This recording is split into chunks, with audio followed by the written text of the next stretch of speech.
Hey, I'm Florence. I'm 24, slinging coffee by day and chasing my writing dreams by night. Not exactly where I thought I'd be at this point, but hey, a girl's got to eat, right? Florence, table 3 needs a refill. My manager calls out.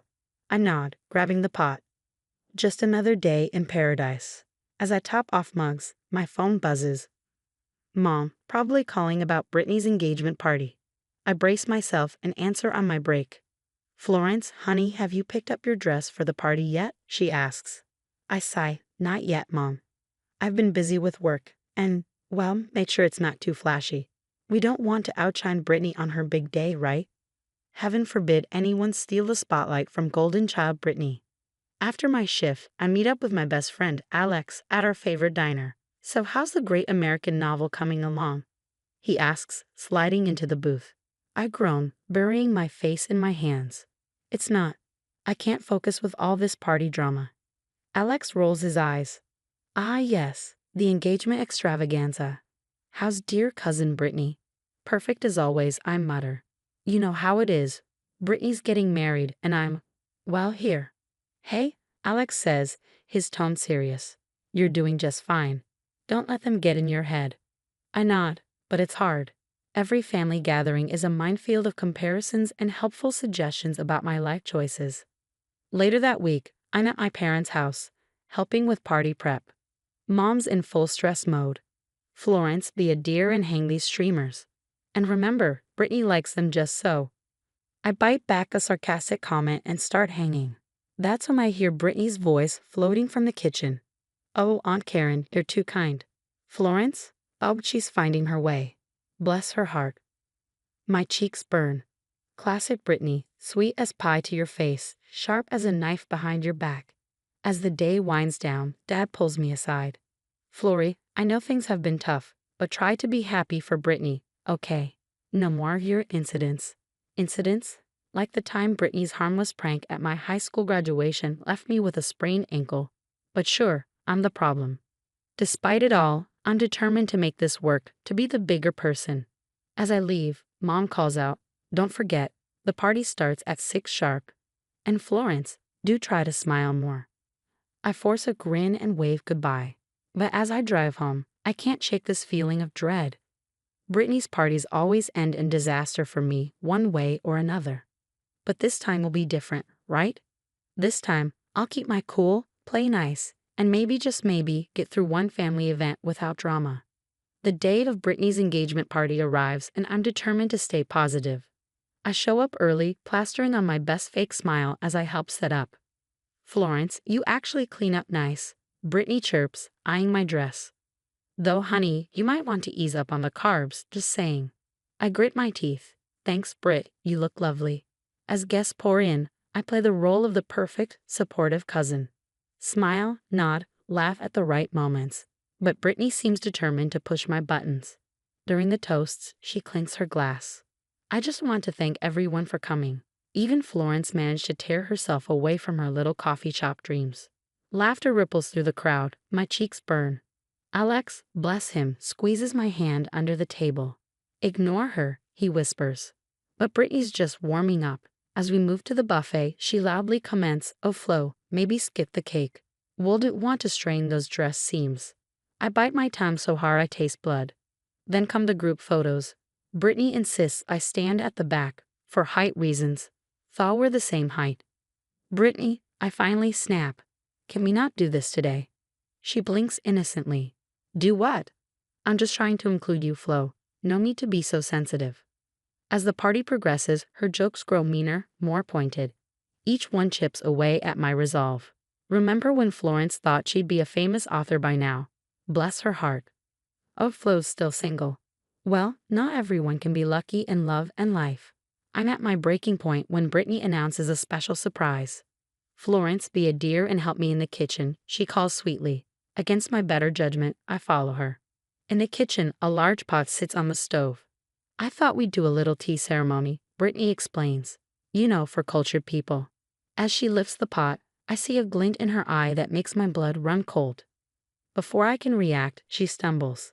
Searing pain explodes across my chest and arms as boiling water cascades over me. I scream, my vision blurring. Oh my God. Brittany shrieks. It was an accident. Florence, why did you get in the way? Through the haze of pain, I see her smirk. This was no accident. Chaos erupts. People rush in, voices overlapping. Call an ambulance. Brittany, are you okay? Alex pushes through the crowd, his face pale.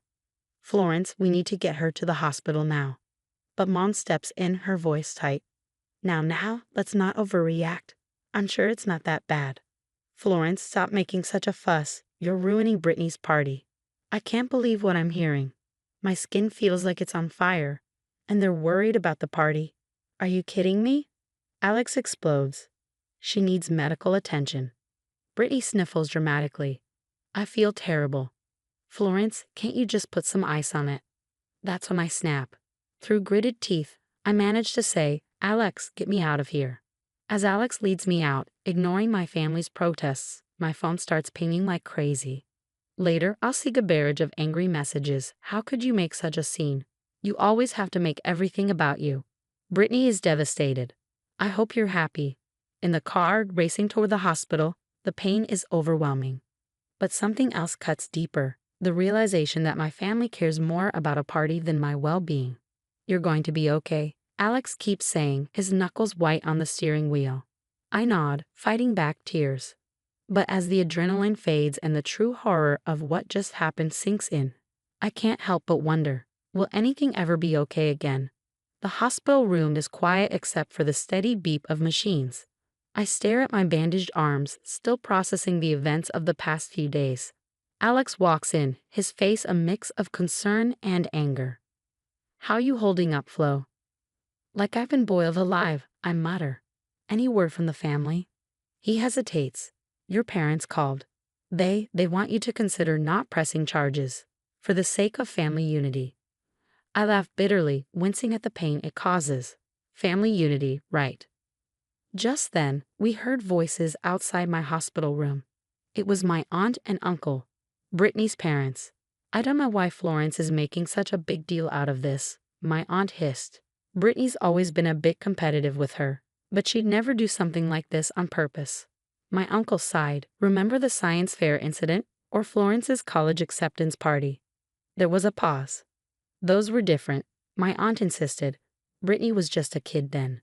As their voices faded, Alex and I exchanged shocked looks.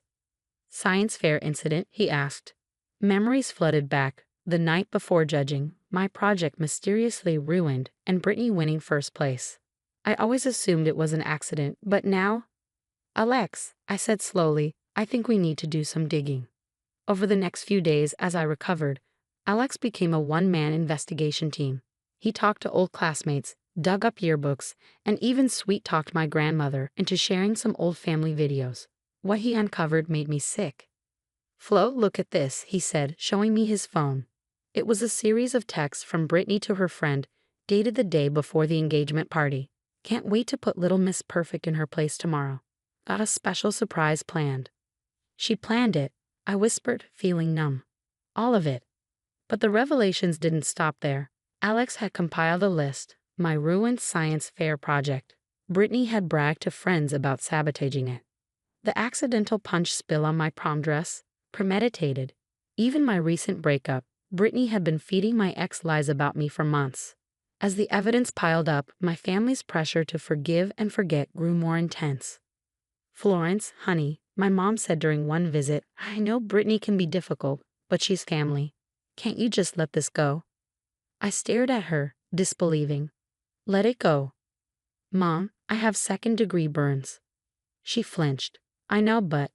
No buts. I cut her off. This ends now. The confrontation came sooner than I expected. Oh, Flo, I feel just awful. It was a terrible accident. You forgive me, right? For the sake of the family? Brittany said, her voice dripping with fake sincerity. I looked at her, really looked at her, maybe for the first time. Drop the act, Brittany. I know everything. Her face changed, the mask slipping. Everything? The science fair, the prom dress, my ex, this accident, all of it. For a moment she looked cornered. Then her eyes narrowed. So what? It's not my fault you're so pathetic that taking you down is child's play. Gasps filled the room. We both turned to see my parents and Alex standing in the doorway, having heard everything. "Brittany," my mom exclaimed, shocked. But Brittany was done pretending. "Oh please, you all made it so easy, always comparing us, always pushing perfect Florence in my face. Well, guess what? I won. I always win." She stormed out, leaving the room in stunned silence. My parents looked shell-shocked. Alex was furious, and me?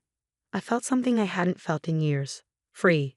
"I think," I said quietly, "we need to talk about some changes in this family." I made a decision that shocked everyone. I was cutting ties with the toxic parts of my family, including my parents, who had enabled Brittany for years. "Florence, you can't be serious," my mom pleaded over the phone. "I am," I replied, my voice steady. "I need to focus on healing, physically and emotionally." It wasn't easy, but with each day, I felt stronger. I poured my pain, anger, and hope into writing. The words flowed like never before, and before I knew it, I had a manuscript. Alex read it first. "Flo, this is incredible. You have to publish it." To my surprise, extended family members and old friends reached out, offering their support.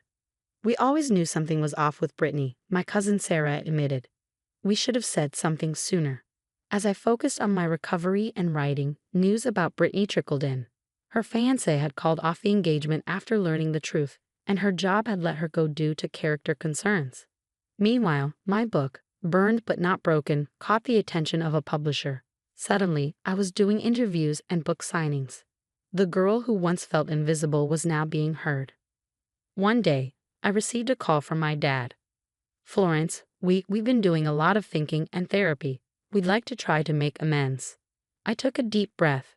"I appreciate that, Dad, but I need more time." The day of my book launch arrived, and the venue was packed with supportive faces. Alex, my new friends, even some family members who had recognized the truth and made amends. As I stood at the podium, I caught sight of a familiar face slipping in at the back, Brittany, looking far less polished than I remembered. For a moment, our eyes met. I saw anger there, but also something else, regret, envy. It didn't matter. I had moved on. "Thank you all for coming," I began. "This book is about survival, about rising from the ashes of betrayal and finding your own voice." As applause filled the room, a sense of peace washed over me. The road had been hard, but I had come out stronger. And as I looked out at the sea of supportive faces, I knew that while blood might be thicker than water, true family is the one you choose. And that's a wrap on Florence's journey from family scapegoat to successful author. Now I've got a question that might stir up some debate. If you were in Florence's shoes, would you ever consider reconciling with your parents, knowing they enabled years of abuse? Is there a point where family loyalty should end, or should we always leave the door open for redemption? Drop your thoughts in the comments.